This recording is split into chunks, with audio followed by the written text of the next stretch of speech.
Hello and welcome to Blues View. I'm Paul Bradley. I'm joined on the phone now by Birmingham City correspondent Colin Tassam. Good morning, Colin. Good morning. First up, there was obviously a lot of hype ahead of the game against West Ham at the weekend, both on the field and off the field. Let's start with off the field. What happened in the boardroom? Well, by all accounts, it was a very cordial, a very amicable little set-to there. Obviously, David Gold was banned, and from what I can gather, that David Sullivan actually expressed not his surprise or protest at that decision, but he said he could understand it because of David's rather inflammatory comments about Peter Panu, labelling him disgusting, and apparently they all got on fine and just talked in general about business, life and the game. So it was all friends together, and there was no sort of recriminations, no bitterness and no backbiting. So they all left their separate ways. I think ultimately Blues board were more pleased with the result than West Ham's and David Sullivan when he departed back down to Essex. Sure, and obviously turning to things on the field now, you mentioned there that Blues would probably be slightly happier than West Ham after coming back from 2 goals down. How did Blues play, and did they deserve that point in the end?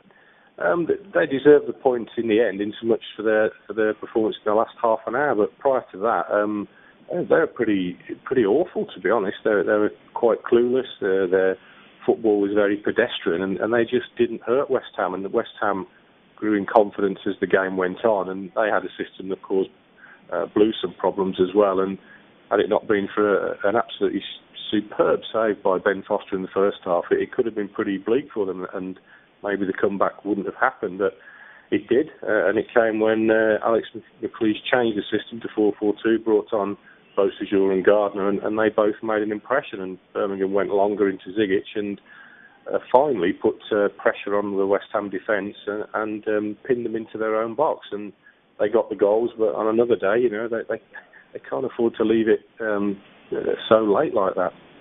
Sure, well, it was Liam Ridgewell who saved the day in the end, and we caught up with him after the game, and here's what he had to say.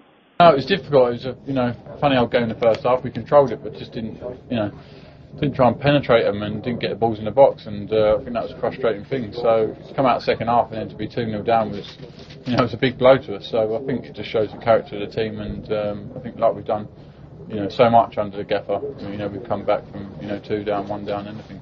Yeah, definitely. I think if we could have got an early goal, it might have worked in our favour. They're coming away from home. We're being at home, so maybe it worked, but it wasn't to be, and we just tried to show our fighting spirit again. Well, that was Liam Ridgewell. It's Stoke next for Birmingham City on Tuesday. Colin, that's become an important game again for Birmingham City.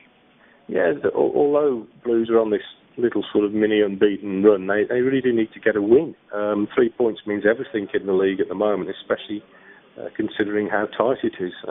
Stoke have not had the greatest of starts, and I see that Tony Pulis has been complaining that they're not getting the rub of the green from referees, and I think that's an argument that Blues have had as well. It's always a tough place to go, the Britannia, but Blues got a very, very good and controlled win there last Christmas, and they'll be looking for the same sort of resilience first and foremost, but also they've got to show a little bit more dynamism and daring in the final third of the field if they're not to make it a sort of a very, very long evening.